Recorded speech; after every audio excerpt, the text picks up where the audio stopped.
ونعمل دايما روتين لليوم كله. بصحى الساعة كذا، بنام الساعة كذا، حتى لو فلتت باكل الساعة كذا، لأن الجسم بيظبط نفسه على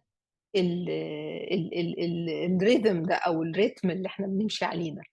فبيبتدي بقى يشتغل ويحرق ويعمل. لكن وتبقي بتنامي كويس، يعني تصحي في ميعاد معين، تنامي في ميعاد معين، حتى لو فلتت من ناحية، لا ظبطيها من الناحية التانية، اصحي بدري برضو علشان تاني يوم تتظبط، والمواعيد الأكل تتظبط، وكل حاجة تبقى ماشية كده ايه، يعني محددة، مواعيد محددة. فجسمك بيتسيستم على المواعيد دي، يبتدي يشتغل يفانكشن حلو.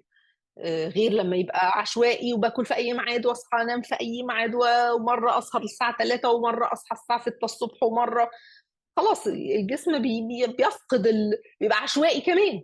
الحرق بيبقى عشوائي، والنوم بيبقى عشوائي، والمخ بيبقى مش مركز، التركيز بيقل والطاقة بتقل، وبتبقي خملانة طول اليوم لأنك مش نايمة نوم عميق، مش نايمة نوم كويس.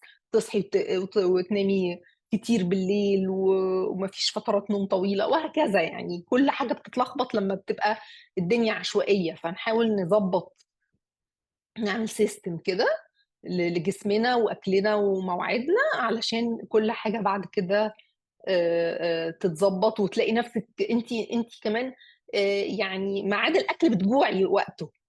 لكن لو انت بتاكلي عشوائي هتلاقي نفسك طول اليوم جعانه. لكن لما انا عارفه ان ميعاد اكلي، جسمي بيبقى ذكي وعارف، بيبقى عارف ان الاكل، مثلا اكلي انا الساعه، باكل الساعه 3 الظهر، بتغدى الساعه 3، هتلاقي نفسك شبعانه لغايه 2 ونص، 3 الا ربع بتبتدي تجوعي. يجربوها، واكيد اللي جرب بيلاقي كده. يعني حتى الصيام المتقطع، لو انت عودتي نفسك على انك مثلا تفطري الساعه 12 الظهر مثلا، هتلاقي نفسك صاحيه وناسيه خالص الاكل ده لغايه 11 ونص، 12 الا ربع، ايه ده انا ابتديت اجوع. هتلاقي نفسك كده طبيعي، مش من غير ما تبذلي مجهود. فعشان كده بقول يعني الحاجات دي بتخليكي تظبطي كل حاجه من غير ما تبقي حاسه ان انت بتبوش وبتضغطي على نفسك وبتعذبي نفسك عشان تبطلي اكل او عشان تقللي اكلك. لا، هتلاقي كل حاجه مشيت طبيعي.